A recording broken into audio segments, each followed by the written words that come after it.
For the first time in his 2 years in office, President Joe Biden landed in the epicenter of the crisis on America's southern border. As he surveyed areas overwhelmed by migrants, Republicans called it too little, too late. It just so happens he's 2 years and about $20 billion too late. He needs to step up and take swift action. The president spoke with local, state, and federal leaders and assessed security at the Bridge of the Americas, the busiest border crossing in El Paso, now the center of the migrant crisis. This is one of the many sights President Biden didn't see. Hundreds of migrants living in the streets throughout El Paso with no end in sight.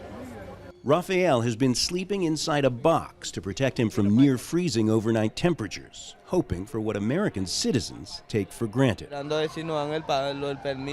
My ultimate goal is to get a work permit so I can do what I came here to do, to work hard. I would ask President Biden to find a solution to this because what we want is work.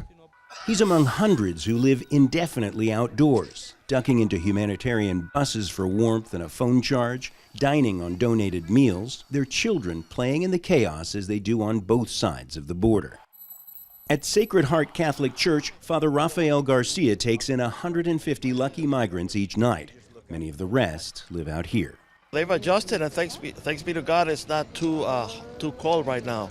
The temperatures are not going below freezing the past few days, and forecasted to not go below freezing in the next few days, from what I know. So, the climate is cooperating, but it's still a harsh situation to be on the streets.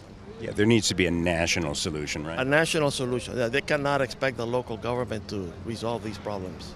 A solution the U.S. government has left undone for decades, even as Biden calls for comprehensive immigration reform. After his first on-the-ground look at the migrant crisis, the president left to meet with the Canadian Prime Minister and the Mexican president in Mexico City, where he hopes to find progress on the border crisis the U.S. hasn't found in Washington.